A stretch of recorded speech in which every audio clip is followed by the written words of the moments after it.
मित्रहो, आज आपण पहिला जो पेपर आहे त्या पेपरमधला जो पहिला घटक आहे तो म्हणजे अध्यापन अभियोग्यता आणि त्याच्यामध्ये म्हणजे अभियोग्यता या पहिल्या घटकामधला आज आपण 6वं व्याख्यान ऐकणार आहोत. हे जे व्याख्यान आहे हे व्याख्यान अशा दृष्टीने महत्त्वाचं आहे कारण आपण सर्वजण उच्च शिक्षणात काम करणार आहोत किंवा आपल्याला उच्च शिक्षणामध्ये काम करायचं आहे.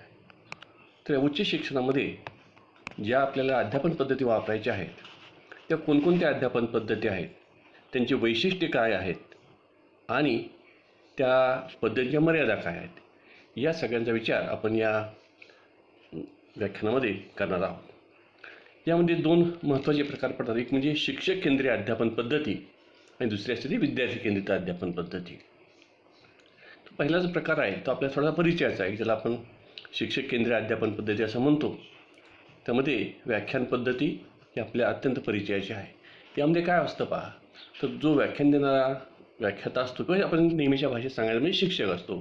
तो शिक्षक काय करतो तर आपल्या जो काही अध्ययन घटक असतो किंवा अध्यापन घटक जो असतो त्या घटकाचा खूप अभ्यास करतो आणि ते अभ्यास केल्यानंतर त्या संदर्भातले विवेचन वर्गामध्ये करत असतो आणि विद्यार्थ्यांनी ते विवेचन ऐकावं अशी अपेक्षा असते. बऱ्याच वेळा अशी ह्याच्यावर टीका होते की व्याख्यान पद्धती ही पॅसिव्ह लिस्ट, ह्याच्यामध्ये आपण पॅसिव्ह लिस्नर्स तयार करतो, जे निष्क्रिय श्रोते असतात विद्यार्थी म्हणजे, अशी काही टीका होते. पण ती टीका काही मर्यादेपुरतीच ठीक आहे. पूर्णपणे व्याख्यान पद्धती ही बाद झालेली आहे किंवा वाईटच आहे अशातला भाग नाही.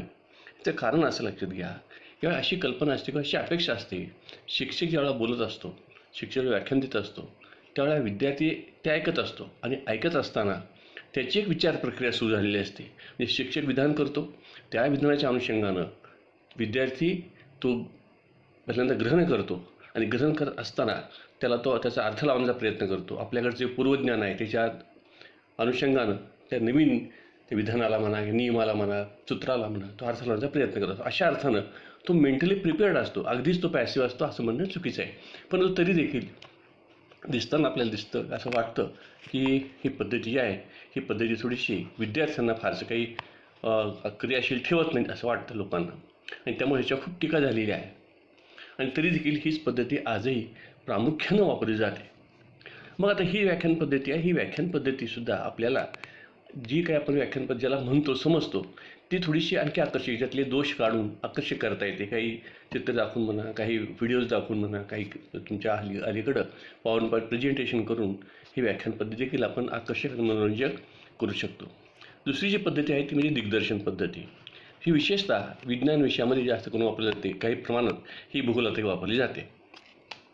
तर हा जो काही ही जी पद्धती असते या पद्धतीमध्ये काय असतं की ज्या वेळेला आपण विद्यार्थ्यांना प्रयोग करायला प्रत्यक्ष देऊ शकत नाही, तेवढं आपल्याकडे उपकरण नसतात म्हणा किंवा काय, तर अशा वेळेला एकच उपकरण असेल म्हणा किंवा एखादी मोठी वस्तू असेल तर शिक्षक ते स्वतः डेमॉन्स्ट्रेट करतात आणि ती विद्यार्थ्यांनी पाहावं आणि त्याच्यावर त्याचं निरीक्षण करावं अशी ती अपेक्षा असते. केवळ प्रत्येक वेळा वस्तू दुर्मिळ आहे म्हणूनच नव्हे, तर काही वेळा अशी गोष्ट असते की दिग्दर्शनानं सांगणं सोपं पडतं आणि म्हणून देखील अशा या पद्धतीचा वापर केला जातो. यामध्ये मग इव्हन काही पृथ्वीचा समजा गोल आहे आणि त्या पृथ्वीच्या गोलाच्या आधारानं काही शिक्षक समजावून देत असतात म्हणा, किंवा भूगोलामध्ये असेल किंवा इतिहासामध्ये सुद्धा असेल. समजा की इतिहासामध्ये सुद्धा एखादं काहीतरी मॉडेल असेल म्हणा, चित्र असेल म्हणा, याच्या सहाय्याने ते दिग्दर्शित करून दाखवून ते विद्यार्थ्यांना आपण ही पद्धती वापरू शकतो. आता विद्यार्थी केंद्रीय अध्यापन पद्धती यामध्ये अलीकडं प्रकल्प पद्धती ही शालेय स्तरावर फार मोठ्या प्रमाणात वापरली जायला लागलेली आहे. आता ती खूप वेगळ्या पद्धतीने वापरली जाते हे खरं आहे, परंतु प्रकल्प पद्धती ही खरं म्हणजे चांगली पद्धती पाश्चात्य राष्ट्रामध्ये खूप मान्यता पावलेली पद्धती आहे. यामध्ये काय असतं पहा, तर विद्यार्थ्यांना एक प्रकल्प दिला जातो आणि त्या विद्यार्थ्यांनी त्या प्रकल्पाच्या अनुषंगानं सगळी माहिती गोळा करावी किंवा काही कृती करावी आणि त्याच्यावरून ते सादरीकरण करावं. विशेष करून या ठिकाणी वैयक्तिक प्रकल्प फार कमी वेळा दिला जातो. तर 4-5 विद्यार्थी गट करायचा आणि त्या विद्यार्थ्यांना एखादी समस्या द्यायची आणि ती समस्येच्या संदर्भात ते विद्यार्थी माहिती गोळा करावी, त्याचा एक मोठा प्रकल्प तयार करावा अशी अपेक्षा असते. अगदी उदाहरण मी तुम्हाला सांगेन, आपण महाविद्यालयातले विद्यार्थी आपण डोळ्यासमोर जर ठेवले तर आपण असं म्हटलं त्यांना की बा आपल्या सोलापूरचं जे काही या ठिकाणी पर्यावरण आहे या पर्यावरणाची माहिती गोळा करा, किंवा अगदी सोप्या भाषेत सांगायचं म्हणजे अगदी साधे सुद्धा आपल्याला सांगता येतं की आपल्या सोलापूर शहरामध्ये जी वेगळ्या जातीची वेगवेगळ्या ह्याची झाडं जी आहेत ह्या झाडांची माहिती गोळा करा. तर अशा वेळेला ते बॉटनीचे विद्यार्थी असतील म्हणा किंवा कुठल्या 11-12वीचे विद्यार्थी असतील विज्ञानाचे, तर ते काय करतील, 4-5 लोकांचा विद्यार्थ्याचा गट असेल आणि ते वेगवेगळ्या प्रकारच्या झाडाची माहिती देतील, प्रत्येकाचे गुणधर्म काय आहेत वगैरे वगैरे अशा पद्धतीचे ते प्रकार असतात. किंवा ह्याच्यामध्ये असं असेल, इतिहासामध्ये असेल समजा की आपली ऐतिहासिक माहिती गोळा करायची या ठिकाणी विद्यार्थ्यांनी वेगवेगळ्या ठिकाणी जाऊन या ठिकाणी कुठले डॉक्युमेंट असेल, ऐतिहासिक डॉक्युमेंट पाहिजे, काही प्रत्यक्ष पुरातत्व काही विभाग असेल तिथं जाऊन माहिती गोळा करायची, प्रत्यक्ष ऐतिहासिक स्थळं असतील त्यांना भेटी द्यायच्या आणि त्या सगळ्याची माहिती गोळा करून सादर करायची, अशी या ठिकाणी पद्धत असते. याजवळ आपल्याला असंही सांगता येते की सोलापूरचे पाणी पुरवठा व्यवस्था कशी आहे कॉर्पोरेशनची, त्याची माहिती गोळा करा, तशी माहिती गोळा करता येईल. म्हणजे अशा पद्धतीचे वेगवेगळ्या प्रकारचे प्रकल्प असतात. केवळ अशाच प्रकार म्हणजे केवळ हे प्रात्यक्षिकाचे प्रकल्प असतील असं नाही. कारण असे प्रकल्प असतील की समजा साहित्यामध्ये की अमुक एक साहित्यिक जे आहेत त्या साहित्यिकाची सर्व माहिती म्हणजे त्यांनी जे साहित्य लिहिलेलं आहे त्या सर्व साहित्याचा संग्रह करा, त्याची एक वैशिष्ट्य त्यांना शोधून काढा. अशा पद्धतीचे देखील आपल्याला करता येईल. कवी करता येईल, वेगवेगळ्या इतिहास पुरुषांची माहिती गोळा करता येते आणि ही माहिती विद्यार्थ्यांनी गोळा करते. ह्याच्यामध्ये लक्षात घ्या, 2-4 विद्यार्थी एकत्र येऊन माहिती गोळा करणं आणि त्यामुळे काय होतं की सहकार्याची भावना वाढायला लागते. दुसरी गोष्ट म्हणजे आपण असं म्हणतो की कलेक्टिव्ह इंटेलिजन्स जो असतो म्हणजे सामुदायिक शहाणपण, म्हणजे विद्यार्थी जेव्हा एकच विद्यार्थी माहिती गोळा करायला लागला तर कदाचित एकांगानं माहिती गोळा करेल. 4-5 विद्यार्थी जर एकत्र असतील तर कदाचित ते वेगळ्या अंगानं माहिती गोळा करण्याची शक्यता असते. असे वेगवेगळ्या प्रकारचे प्रकल्प असतात त्याची माहिती आपल्याला त्या पुस्तकामध्ये पुढे आम्ही जे पुस्तक लिहिलेलं आहे त्या पुस्तकामध्ये तुम्हाला जास्त सविस्तरपणे माहिती मिळेल. आता हे अभिक्रमित अध्ययन पद्धती नावाची एक पद्धती आहे. वास्तविक पाहता ही अभिक्रमित अध्ययन पद्धती ही जशीच्या तशी आता सध्या वापरली जात नाही. हे आपल्याकडे स्किनर नावाचा एक मानसशास्त्रज्ञ होता, त्या मानसशास्त्रज्ञांनी पद्धती तशी विकसित केलेली आहे. तर ही अभिक्रमित अध्ययन पद्धती काय आहे, तर कल्पना काय आहे, ते विद्यार्थ्यांना आपण एकदमच काही शिकवायला लागलो तर विद्यार्थ्यांना समजत नाही आणि म्हणून मग टप्प्याटप्प्यानं अत्यंत हळूहळू ते शिकवत जायचं. याचं कारण काय, तर त्याला असं त्यांनी नाव फार सुरेख दिलेलं आहे. एका वेळी एक, मराठीमध्ये त्याला एका वेळी एकच पाऊल असं म्हणतात. म्हणजे काय करायचं, एक छोटासा अध्ययन घटक जो आहे त्या अध्ययन घटकाची फार बारीक बारीक असे घटक करायचे, म्हणजे बिट्स ऑफ नॉलेज ज्याला आपण म्हणूया, आणि मग एक एक एक एक एक एक नॉलेजचा तो तुकडा तो अध्ययन त्याचं करत जायचं, अशी कल्पना असते. आता ही जी कल्पना आहे ही कल्पना म्हणजे याच्यामध्ये काय केलेलं आहे की समजा वर्गात 30 विद्यार्थी अशी पण कल्पना करूया. 30 विद्यार्थ्यांना एक समजा घातांक मुलांना शिकवायचा. आपण काय करतो, सध्या शिक्षक वर्गात शिकवतात आणि विद्यार्थी ऐकतात. ज्या विद्यार्थ्यांचं काही विद्यार्थी पटकन त्यांना समजतं, काही ना समजत नाही, काही ना फार उशिरा समजतं, काही ना समजतच नाही, असं होतं. इथं काय केलं होतं पहा, या 30 विद्यार्थ्यांना त्याचे काही प्रोग्राम दिले जातात आणि मग प्रत्येक मुलगा आपल्या गतीनं तो शिकतो, आपल्या सवडीनं तो शिकतो. कदाचित तो प्रोग्राम तर घरी जाऊन शिकेल, म्हणजे त्याला वेळेचं बंधन नाही, त्याला त्या ठिकाणी किती वेळा त्यांनी पूर्ण करावं असं नाही, म्हणजे प्रत्येकाची गती वेगळी असेल. म्हणजे या ठिकाणी प्रत्येकाच्या गतीचा विचार केलेला आहे, लक्षात घ्या. तर त्या दृष्टीनं ही जी पद्धती आहे ही पद्धती, याचं एक उदाहरण मी तुम्हाला थोडीशी पुढची स्लाईड मी गोळा करतो, नंतर परत इकडे येऊया आपण.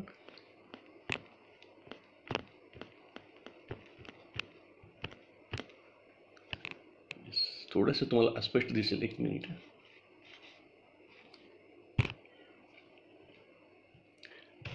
यामध्ये एक असा नमुना थोडासा दिलेला आहे, थोडासा अस्पष्ट आहे की यामध्ये आपण काय केलं असतं पहा की एक अचानक घटक दिलेला असतो आणि तो विद्यार्थी जो आहे तो विद्यार्थी अत्यंत सावकाशपणे तो शिकत जातो. म्हणजे या ठिकाणी इतके सावकाशपणे शिकत असतो.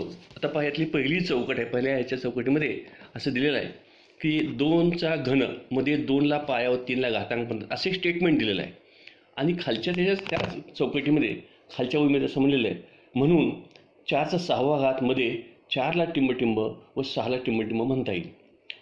त्याच्या खालच्या ओळीमध्ये काय घेतलेलं आहे पुढच्या पायरीमध्ये आपण, तर 7चा 5वा घात मध्ये 5ला टिंबटिंब व 7ला टिंबटिंब म्हणता येईल. त्याच्या पुढं असं म्हणलेलं आहे की पाया 4 व घातांक 2 असेल तर ती संख्या अशी लिहिता येईल. असं करत करत करत आपण ह्या सगळ्या अशा करत जातो आणि मग शेवटी की एखाद्या संख्येचे जेव्हा लिहिली असते की आपण असं म्हणतो की खाली जी असते पाया आणि वर डोके त्या संख्येच्या वर लिहिली असते त्याला आपण घातांक असं म्हणतो. ही शिकवण्यासाठी या ठिकाणी मी 7 पायऱ्या वापरल्या लक्षात. जी गोष्ट मी वर्गामध्ये एकाच मिनिटामध्ये किंवा एका वाक्यात सांगतो मुलांना, त्याच्याऐवजी हे सगळं अशा छोट्या घटकातनं मुलांना आम्ही काय करतो आहे की अत्यंत सावकाशपणे त्या मुलांना शिकायला संधी देत असतो. तर या ठिकाणी ही जी अभिक्रमित अध्ययन पद्धती किंवा ज्याला मराठीमध्ये दुसरा शब्द आहे त्याला म्हणतात की क्रमान्वित अध्ययन पद्धती. तर अशा पद्धतीची एक पद्धती आहे. ही पद्धती साधारणपणे आता आपल्याकडं महाविद्यालयामध्ये अशी आपण पद्धती फारशी वापरत नाही, परंतु आपल्या अभ्यासक्रमात मात्र ही पद्धती दिलेली आहे. आता ही पद्धती आहे ती थोडीशी सुधारून आपण नंतर वापरत असतो. ती कशी ते आपण नंतर बघूया. नंतर दुसरी जी आहे ती समस्या निराकरण पद्धती. ही समस्या निराकरण पद्धती काय आहे पहा. तर मगाशी म्हटल्याप्रमाणे विद्यार्थ्यांना एक समस्या द्यायची आणि विद्यार्थ्यांना ती समस्या सोडवायला द्यायची. म्हणजे शिक्षकांना या ठिकाणी स्वतः काही सांगायचं नाही. ते समस्येचं उत्तर शिक्षकांनी सांगायचं नाही, तर विद्यार्थ्यांनी समस्येचं उत्तर शोधायचं आहे. आणि ज्यावेळेला विद्यार्थी त्या समस्येचं उत्तर शोधत असतात, जर विद्यार्थ्याला गरज वाटली तर शिक्षकांनी त्याला मदत करायची. जर शिक्षक ते विद्यार्थ्यांनी जर तुम्हाला शंका विचारली, सर या ठिकाणी मला अशी या ठिकाणी अडचण येते, त्याच वेळा त्या शिक्षकांनी त्याला मदत करायची. परंतु बेसिकली हे जे काय आहे हे विद्यार्थ्यांनीच सगळं करण्याची गोष्ट आहे. म्हणून आपण वरच म्हणले पाहिजे विद्यार्थी केंद्रीय अध्यापन पद्धती. म्हणजे इथं विद्यार्थ्याचा रोल जास्त आहे, ॲक्टिव्हिटी रोल जास्त आहे. आणि त्या तुलनेनं शिक्षकाचा रोल हा थोडासा पॅसिव्ह रोल आहे. म्हणून आपण फार तर ॲक्टिव्ह रोल हा विद्यार्थ्याचा असतो. आता ह्या समस्या मग कोणकोणत्या, तर त्या विद्यार्थ्यांच्या वयाप्रमाणे. समजा शाळेतली मुलं असतील तर त्यांना वेगळ्या प्रकारे. साधी एक उदाहरण सांगतो मला मी. एक 8वी 9वीचा मुलगा आहे. 9वीच्या मुलांना आपण समीकरणं वगैरे काय ते देत असतो आणि ती मुलांना आपण सोडवलेली काही अगोदर काही सुद्धा शिकवलेल्या आहेत काही गोष्टी आणि त्याचा उपयोग होऊन त्याला ती समस्या सोडवता येईल अशी त्याची तयारी आहे. पण त्याला आपण समस्या सांगितलेली नाही, समस्या त्याला दिलेली आहे. त्यांनी शोधायचं आहे की आतापर्यंत आपण जे शिकलेलो आहे त्याचा उपयोग करून यातलं कुठे सोडवता येईल, कसं उदाहरण सोडवता येईल. अशा पद्धतीचे आपल्या शालेय स्तरावर अशा प्रकारची उदाहरणं अशा प्रकारच्या समस्या देता येतात. तर महाविद्यालयीन स्तरावर जे आहे ते थोडेसे वेगळ्या पद्धतीच्या समस्या आपण देऊ त्यांना. वेगळ्या पद्धतीचं म्हणजे विज्ञानाचे विद्यार्थी असतील तर वेगळ्या समस्या असतील की त्यांचं जे काही वयोगट लक्षात घेऊन त्यांचा अभ्यासक्रम लक्षात घेऊन तशा प्रकारच्या समस्या त्यांना आपल्याला देता येईल. अगदी समजा एखादा ह्याचे विद्यार्थी आहे, भूगोलाचे विद्यार्थी आहे किंवा आपण असं म्हणूया की या ठिकाणी कॉमर्सचे विद्यार्थी आहेत किंवा आता समजा या ठिकाणी असं म्हणलं मी की सोलापूरमध्ये हा जो काही पूर्व भाग आहे आमचा, या पूर्व भागामध्ये की जे काही कापडी व्यवसाय चालतो, या कापडी व्यवसायातल्या समस्या कोणत्या आहेत आणि त्या कशा सोडवता येतील. अशा पद्धतीचा प्रॉब्लेम त्यांना दिला तर त्या मुलांच्या समस्या शोधायच्या आहेत आणि त्याची सोल्युशनही त्यांनी शोधायची आहेत. समजा एखादा विद्यार्थी असा असेल किंवा सायन्सचा विद्यार्थी असेल तर सायन्समधली आपण त्यांना समस्या दिली किंवा पाणीशुद्ध. आपल्याकडं असं होतं बऱ्याच वेळा की सोलापूरला पाण्याचा प्रश्न असतो की हा पाण्याचा प्रश्न आपल्याला आणखी सोप्या पद्धतीने कसा सोडवता येईल. म्हणजे मग लक्षात घ्या की त्यांनी उत्तर दिलं किंवा त्यांनी एखादी समस्या सोल्युशन दिलं ते अगदी 100% बरोबर असावं अशी पण अपेक्षा नाही आहे, लक्षात घ्या. पण तो त्या दिशेनं प्रयत्न करतो आहे आणि त्याच्या दृष्टीनं तो त्याचं उत्तर तयार करतो आहे. ह्या त्याच्या प्रयत्नाला महत्त्व फार आहे. कारण मी म्हणतो तुम्हाला की करेक्ट अगदी एक्झॅक्ट त्याचा आन्सर बरोबर येईल अशी अपेक्षा आपण काहीतरी ठेवत नाही. तसंच या ठिकाणी व्यक्तिनिष्ठ अध्ययन पद्धती दुसरी जी पद्धती आहे ती आहे ती व्यक्तिनिष्ठ अध्ययन पद्धती. मी मगाशी म्हणलं तुम्हाला की जी आपण अभिक्रमित अध्ययन पद्धती म्हणलं, ही अभिक्रमित अध्ययन पद्धती जी आहे ही अभिक्रमित अध्ययन पद्धती ही जशी तशी हल्ली आता आपण वापरत नाही. विशेषतः महाविद्यालयीन स्तरावर तर नाहीच नाही आपण वापरत. मग काय करायचं, तर ही जी काही पद्धत आहे या पद्धतीला आपण काय करतो, थोडासा वेगळा आपण मोल्ड देतो. आणि हे काय करतो आपण मोल्ड कुठं देतो, तर त्याला व्यक्तिनिष्ठ अध्ययन पद्धती ह्याच्यामध्ये आपण त्या ठिकाणी ही जी पद्धती आहे म्हणजे अभिक्रमित अध्ययन पद्धती त्याचं हे सुधारित रूप आपण म्हणूया.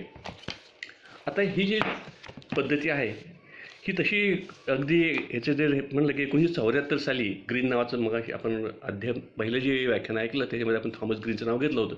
ह्या ग्रीनच ही विकसित केलेली आणि त्यांनी जी व्याख्या केलेली आहे किंवा ही जी सिस्टीम आहे की विद्यार्थी जे आहेत त्या विद्यार्थी अभ्यास सवयी विकसित होण्यासाठी अत्यंत आवश्यक असलेली, तसंच विद्यार्थ्याला प्रेरणा मिळणारी आणि विद्यार्थी या स्वतः म्हणजे विद्यार्थ्याचा वर्गातला एक घटक म्हणून नव्हे तर प्रत्येक विद्यार्थी हा एक स्वतंत्र व्यक्तिमत्व आहे असं गृहीत धरून शिकवली जाणारी किंवा अध्यापन करणारी पद्धती आहे.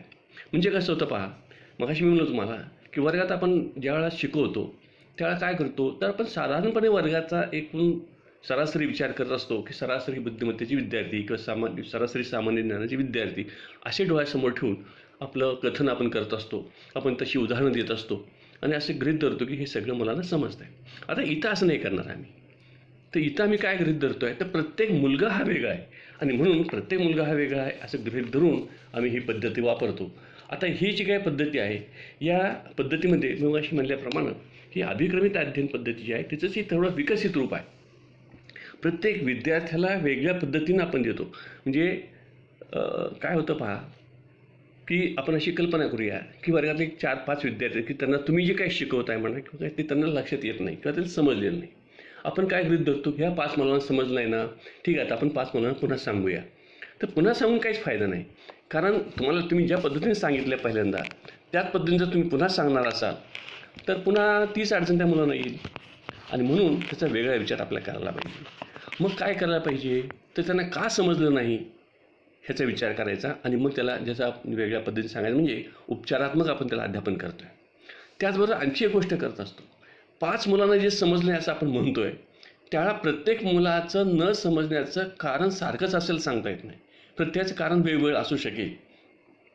त्यामुळं प्रत्येकाचं न समजण्याचं कारण लक्षात घेऊन त्या पद्धतीनं त्यांना शिकवणं हा याच्यामध्ये आपल्याला अभिप्रेत आहे. म्हणजे आम्ही असं काय म्हणतो की या ठिकाणी काय करायला पाहिजे, तर ह्या पद्धतीमध्ये काय होतं, तर आम्ही असं म्हणतो आहे की विद्यार्थ्याचा व्यक्ती म्हणून विचार होतो, विद्यार्थी स्वतंत्र व्यक्ती म्हणून विचार होतो आणि त्यामुळं ज्याला खऱ्या अर्थानं म्हणजे ज्याला काय म्हणतो पर्सनलाइज सिस्टम ऑफ इन्स्ट्रक्शन म्हणा किंवा ज्याला इंडिव्हिज्युअलाइज सिस्टम ऑफ इन्स्ट्रक्शन ह्याचा आपण अवलंब करत असतो. नंतर दुसरी एक पद्धती येते ती मनोचित्रण. आता ही जी पद्धती अत्यंत आधुनिक किंवा अगदी अलीकडच्या काळातली पद्धती आहे. ही 2 पद्धती सारख्या आहेत. तुम्हाला सांगेन की आपल्या अभ्यासक्रमात दुसरी नाही आहे खरं म्हणजे ती म्हणजे संकल्पना चित्रण म्हणून एक आहे आणि मनोचित्रण, ज्याला कन्सेप्ट मॅपिंग आणि इथं आहे ते माइंड मॅपिंग. आपल्या अभ्यासक्रमात मनोचित्रण म्हणलेलं आहे, माइंड मॅपिंग म्हणून आपण माइंड मॅपिंग फक्त याचा विचार करणार आहोत. आता ही माइंड मॅपिंग म्हणजे काय पहा, तर आपल्या मनात एखादा विचार येतो आणि विचार आल्यानंतर बऱ्याच वेळा काय होतं की आपण जर तो वहीत उतरला नाही, लिहिला नाही, तर तो थोड्या वेळाने उडून जातो, तो विरून जातो, हवेमध्ये विरून जातो. म्हणून असं म्हणलं जातं नेहमी की आपल्या डोक्यात कधी विचार आला की तो ताबडतोब आपल्या वहीवर कुठंतरी असं ते उतरला पाहिजे. बरं, आता तो उतरताना काय होतं बऱ्याच वेळेला की एकच विचार असतो, त्या विचाराच्या अनुषंगानं कोणकोणत्या गोष्टी आपल्या मनात आल्या त्यावेळेला आणि मग त्या सगळ्या गोष्टीची नोंद करत जाणं, ह्याला म्हणायचं माइंड मॅपिंग. म्हणजे आता एक उदाहरण तुम्हाला सांगेन मी तुम्हाला की आपण अगदी साधं उदाहरण घेऊया की IPL, अगदी आता सध्या IPL क्रिकेट मॅचेस चालू आहेत. आता IPL क्रिकेट एवढंच आपण म्हणलं, आता याच्या संदर्भात आपल्या मनात काय विचार आला, काय विचार आला की IPL बरोबर आहे का, मग IPL मध्ये नवीन खेळाडूंना संधी मिळते हे बरोबर आहे का, किंवा या ठिकाणी अमुक संघ बरोबर आहे का, ते जे म्हणून तुम्हाला आले तुमच्या मनात विचार, चांगले असतील वाईट असतील बरोबर असतील, सगळे विचार तुम्ही रेखाटणं एका कागदावर. म्हणजे तुम्ही त्यावेळेला तुमच्या मनात आलेल्या विचाराला काय केलं, तुम्ही एक चित्रण त्याचं तयार केलं आणि म्हणून आपण त्याला म्हणतो माइंड मॅपिंग. त्यासाठी मी तुम्हाला थोडंसं पुस्तकातलं एक उदाहरण देतो, तुम्हाला दाखवतो, जरा बघूया थोडा वेळ हे पाहिजे दिसते का, पहा तुम्हाला जरा थोडंसं पहा. इथं मी काय केलेलं आहे, एक माझ्या डोक्यात, मी ह्याच विषयाचा शिक्षक असल्यामुळं माझ्या डोक्यात आला शैक्षणिक मानसशास्त्र. मी जेव्हा शैक्षणिक मानसशास्त्र असं माझ्या डोक्यात विचार आला, हे काय शैक्षणिक मानसशास्त्रात, मग माझं अरे आपण शैक्षणिक मानसशास्त्र कशाचा विचार करतो, नाही मग शैक्षणिक मानसशास्त्राचा जरी आपण विचार करत असलो तरी आपण कोणाचा करतो, मग या ठिकाणी मानवी वर्तनाचा विचार करतो. मानवी वर्तनाचा विचार करतो म्हणजे काय, कशाचा करतो, मग त्याचे जे काही जन्मजात वर्तन आहे त्याचा करतो, काही ज्याला आपण सहज प्रवृत्ती वगैरे म्हणतो, सामान्य प्रवृत्ती म्हणतो, संपादित वर्तन म्हणतो, असा विचार करतो. त्याच वेळा माझ्या विचार असा येतो की मी त्याच वेळा विचार कशाला करतो, या मानसशास्त्राच्या संबंधितल्या गोष्टी कोणत्या आहेत, त्याच्यावर परिणाम करणाऱ्या कोणकोणत्या गोष्टी, ते वेगवेगळे त्याचे ते मानसशास्त्रातले अभ्यासक जे आहेत त्यांचा विचार येतो. तर कारण मी हा विषय अभ्यासलेला आहे आणि त्यामुळे मलाच नुसतंच मी शैक्षणिक मानसशास्त्र म्हणलं की माझ्या डोक्यात सगळे हे विचार आला आणि मग मी काय केलं, हे विचार असे व्यक्त केलेले आहेत. तर तुम्ही तुमच्या डोक्यात तुमच्या काही विचार आला की तुम्ही अशा, जरा आपण झाडाच्या फांद्या वगैरे म्हणतो ना, अशा अर्थानं असं आपण फाटे फोडू शकतो त्या ठिकाणी आणि त्या ठिकाणी ते सगळे उतरून काढणं का लिहिणं. तर हे जे आहे ह्याला म्हणतात माइंड मॅपिंग. आता ही माइंड मॅपिंग ही पद्धती जी आहे ही अगदी मी म्हणतो तुम्हाला अगदी अलीकडची नवीन पद्धती आहे आणि हे जे आहे ह्याने काय होतं ह्या पद्धतीने शिकवण्यामुळे काय होतं लक्षात, तर या पद्धतीचा फायदा असा असतो की चटकन म्हणजे एखाद्या विषयाला किती अंग असू शकतात, एखाद्या विषयाचा विचार किती वेगळ्या पद्धतीने केला जातो, किंवा एखाद्या विषयामध्ये किती उप उप उप उप उप असे विषय असू शकतात, या सगळ्या गोष्टीचं एक समग्र चित्र आपल्या डोळ्यासमोर तयार होतं. आणि म्हणून मग तो जो विषय असेल म्हणा, किंवा ती जी संकल्पना असेल म्हणा, तर तो जो आशय असेल, तर तो तुम्हाला विद्यार्थ्यांना समजणं हे जरा सोपं जातं. आपण जर काय पाहत असाल कधी टी व्हीवर वगैरे, सहज मी तुम्हाला म्हणजे तुम्ही असं सांगत नाही, पण मी सहज उदाहरण सांगतो तुम्हाला. अलीकडं जर तुम्ही क्राईम पेट्रोल वगैरे असे काय असेल पाहिलं, ते हल्ली आता पोलीस तपास करताना असं दाखवतात पहा, की एखादा गुन्हा घडलेला असतो आणि मग ते गुन्हा घडल्यानंतर ते ब्लॅकबोर्डवर असं काढलेलं दाखवतात, इथं गुन्हा घडला, मग इथं त्याला इथे संशयित ही आहे तारीख ही आहे, अमुक आहे, तो असे रेगा मारून करत असतात. हे जस्ट लाईक एक माइंड मॅपिंग आहे, लक्षात घ्या, हे माइंड मॅपिंग. त्यामुळे काय होतं पहा, की त्यांनासुद्धा ते तसं लक्ष म्हणजे ती घटना का घटनेची कारणं म्हणा, किंवा घटनेची काही गती म्हणू आपण, किंवा त्याचा घटनेचा झालेला प्रवास म्हणू आपण, हे लक्ष द्यायला सोपं जातं. म्हणून आपणसुद्धा म्हणजे आपल्याला या ठिकाणी विद्यार्थ्यांना जेव्हा शिकवतो, तर काही ठिकाणी आपल्याला विद्यार्थ्यांना अशा पद्धतीनं एखाद्या संकल्पनेच्या विविध अंग, एखाद्या विचाराची विविध अंग, एखाद्या विषयाची विविध अंग आणि त्यांचे परस्पर संबंध हे लक्षात येण्यासाठी ही पद्धती जास्त उपयुक्त ठरते. त्याच्यानंतर जी पद्धत आहे ती म्हणजे सेमिनार, परिसंवाद, तज्ज्ञ समूह चर्चा. म्हणजे सेमिनार म्हणतो आपण इंग्रजीमध्ये, परिसंवाद असतो, तज्ज्ञ समूह चर्चा असते. 2-3 गोष्टी लक्षात. सेमिनारमध्ये आपण काय करतो पहा, तर एक थीम देतो आणि त्या म्हणजे एक विषय देतो, आणि त्या विषयावर विद्यार्थ्यांनी किंवा कुणी ज्यांना त्यात भाग घ्यायचा सेमिनारमध्ये, त्यांनी आपल्याला ते काय जे काही तुम्ही विषय दिला असेल त्या विषयाच्या अनुषंगानं आपला पेपर तयार करावा, त्याच्यावर एक आपली टिप्पण तयार करावं अशी अपेक्षा करतो, आणि ते त्यांनी सादर करावं अशी ती अपेक्षा असते. आणि मग असे वेगवेगळे विद्यार्थी किंवा वेगळे जे काही पार्टिसिपंट्स असतात ते आपापले विचार व्यक्त करत असतात. ह्या आहे सेमिनारमध्ये. आता ह्या परिसंवादामध्ये आणि तज्ज्ञ समूह चर्चा थोडीशी वेगळी आहे. परिसंवाद आणि सेमिनार थोडंसं सारखं आहे. त्यात काय होतं पहा, की तज्ज्ञ समूह चर्चामध्ये वेगवेगळे तज्ज्ञ बोलवले जातात. एकच विषय, पण त्या विषयाची वेगळ्या अंगानं त्या जे काही तज्ज्ञ आहेत त्यांनी आपापल्या बाजू किंवा आपले विचार व्यक्त करायचे असतात. म्हणजे समजा शिक्षण, नवीन शैक्षणिक धोरण, अगदी हल्लीचा परिचय होता, नवीन शैक्षणिक धोरण असं आपण विषय दिलं, आणि आपण 5 तज्ज्ञांना बोलवलं आहे. मग एक तज्ज्ञ काय करेल, व एक तज्ज्ञ फक्त तो स्कूल एज्युकेशनवरच कदाचित फोकस करेल जास्त, एखादा तज्ज्ञ असेल तो हायर एज्युकेशनवर फोकस करेल, एखादा असेल तो टीचर एज्युकेशनवर करेल, एखादा असेल तो प्रोफेशनल एज्युकेशनवर करेल, किंवा असंही होईल की एखादा असेल की तो फक्त त्यातले जे काही इम्प्लिमेंटेशनच्या गोष्टी आहेत अशा दृष्टीने त्याचा विचार मांडेल. एखादा तज्ज्ञ असा असेल की ह्याच्यामध्ये येणारे काही अडचणी आहेत त्याच्या संदर्भात विचार मांडेल. तर एखादा तज्ज्ञ असा असेल की तो ह्या पॉलिसीमुळं आपल्यापुढं कोणते चॅलेंजेस आहेत, हे चॅलेंजेस कशी निर्माण आपल्यापुढं आहेत आणि त्याला कसं तोंड द्यायचं आहे अशा दृष्टीनं विचार मांडेल. ह्याला आपण म्हणतो तज्ज्ञ समूह चर्चा. आता नंतर एक सांघिक अध्यापन ही एक कल्पना आहे. आता सांघिक अध्यापन ही कल्पना खरं म्हणजे आले का आपण काय फारशी वापरत नाही, परंतु अभ्यासक्रमात आपल्या आहे. हिची कल्पना अशी आहे, मुळातली कल्पना खूप चांगली आहे. कल्पना अशी आहे पहा, की आपल्याला माहीत असतं की आपल्याकडे जे वेगळ्या प्रकारचे शिक्षक असतात त्या प्रत्येक शिक्षकाचं एक वैशिष्ट्य असतं.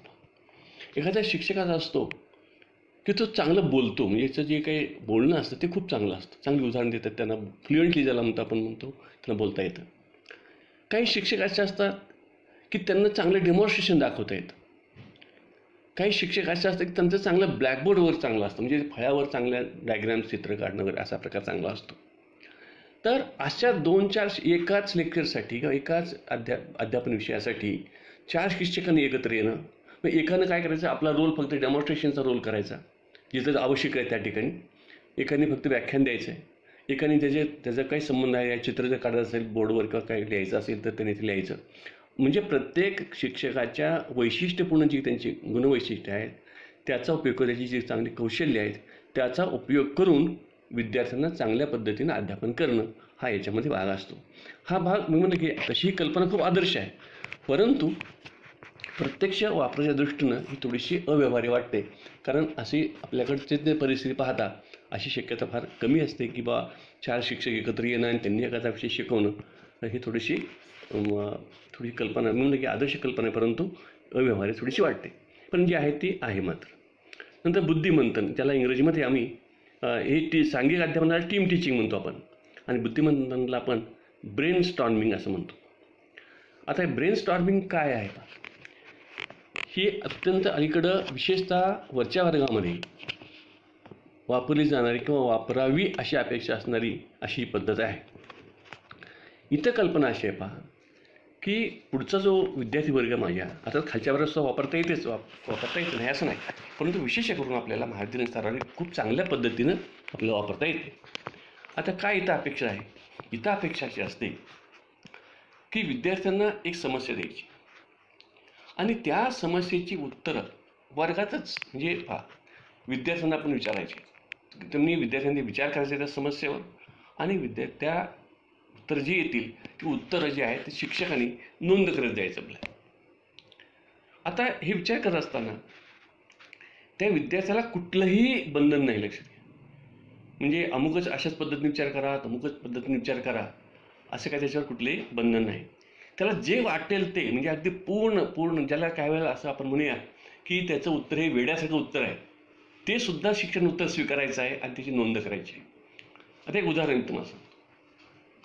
आपण असं म्हणलं विद्यार्थी, ते वरच्या वर्गातले विद्यार्थी आपण ग्रॅज्युएशनची किंवा पोस्ट ग्रॅज्युएशनचे विद्यार्थी आहेत आणि त्यांच्यासमोर आता म्हणलं की भारतामधले काय की बेकारी ही समस्या आहे. तर ह्या समस्येचं सोल्युशन काय? मग विद्यार्थ्यांनी कशाही उत्तर द्यावं. एखादा विद्यार्थी काय म्हणेल की शिकलेल्या मुलांना रस्त्यावरची कामं द्यावीत, काय छोटे उद्योग काढून द्यावेत. एखादा असं म्हणेल की हे जे काय आहेत शिकलेले लोक आहेत, ह्या शिकलेल्या लोकांना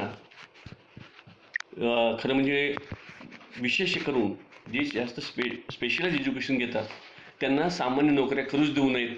उदाहरणार्थ पहा, मी काही लोक असा विचार करतात, काही लोक की लोक MBBS होतात, इंजिनियर होतात आणि MPSC करून गव्हर्नमेंटमध्ये सर्व्हिसला लागतात.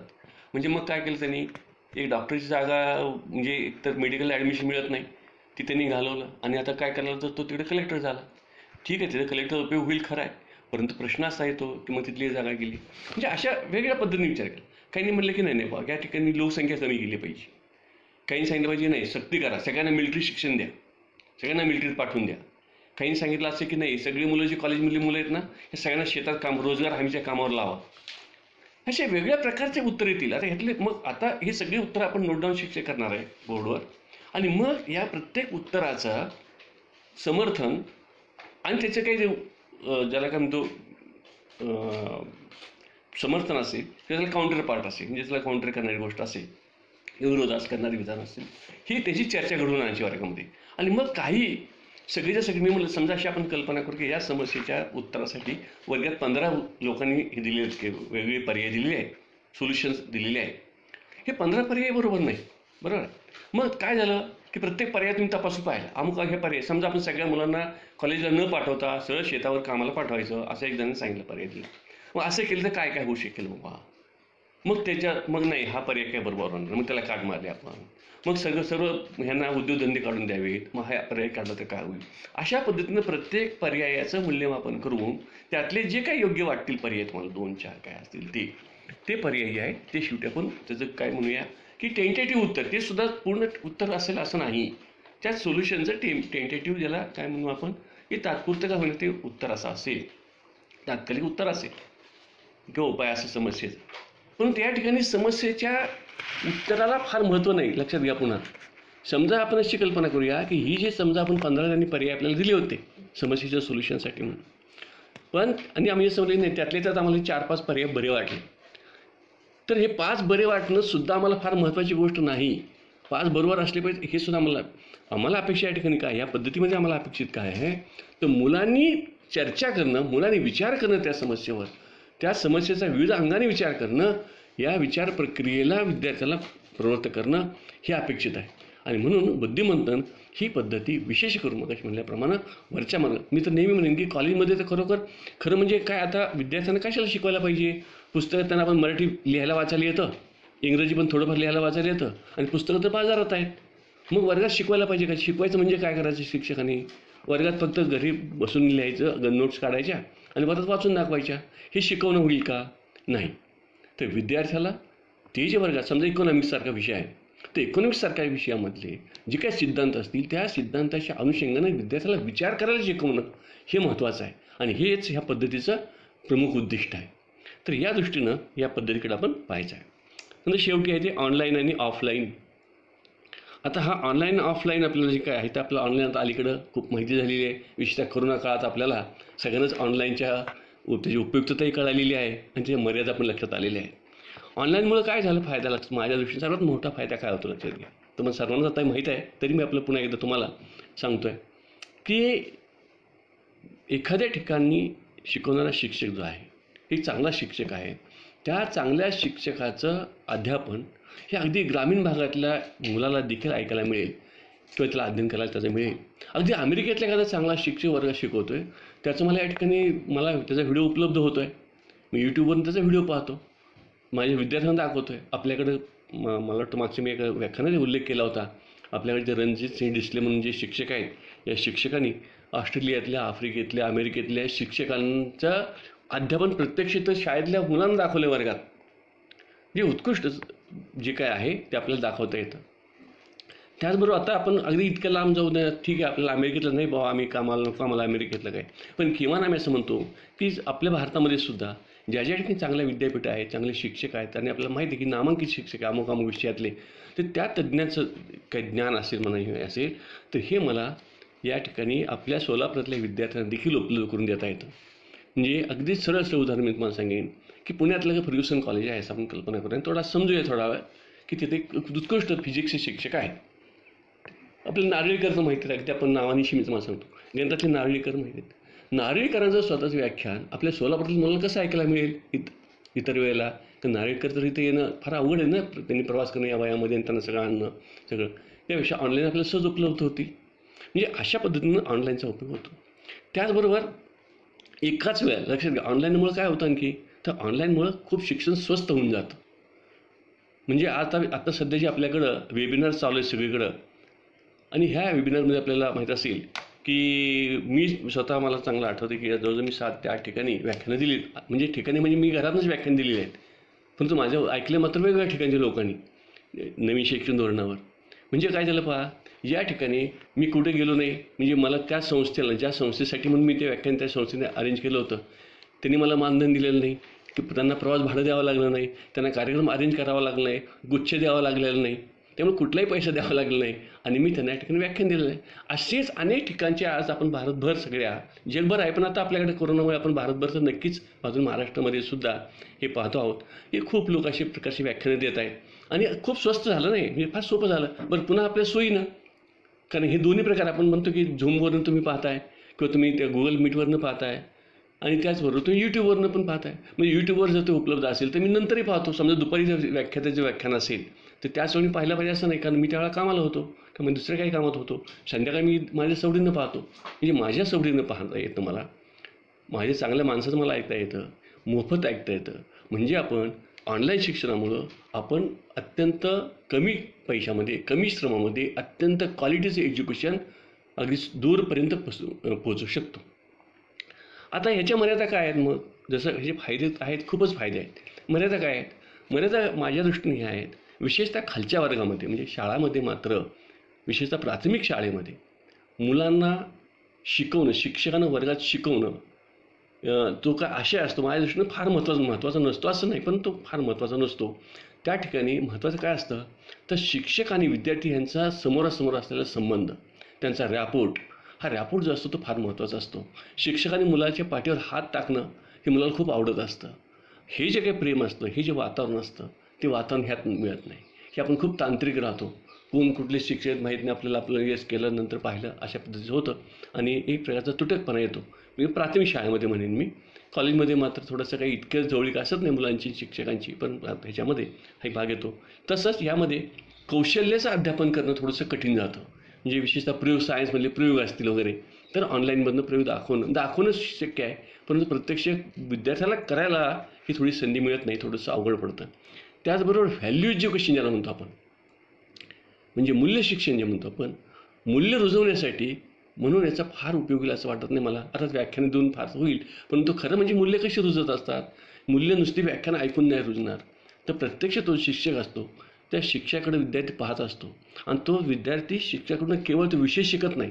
कॉलेजमधले विद्यार्थीसुद्धा, म्हणजे शाळेतले विद्यार्थी तर फारच जवळ त्यांची असते, पण कॉलेजमधले विद्यार्थीसुद्धा, समजा एक भूगोलाचा शिक्षक आहे, प्राध्यापक आहे, तो केवळ विद्यार्थी भूगोलाच्या प्राध्यापकाकडून भूगोलच शिकत नाही, तर तो शिक्षक कसं शिकवतो, कसा बोलतो, त्याची बोलण्याची स्टाईल कशी आहे, आपलं निवेदन करण्याची स्टाईल कशी आहे, कोणते शब्द वापरतात, कसे कपडे वापरतात, ह्या सगळ्या गोष्टी तो शिकत असतो, ज्याला आपण हिडन करिक्युलम असं म्हणतो किंवा सुप्त अभ्यासक्रम असं म्हणतो.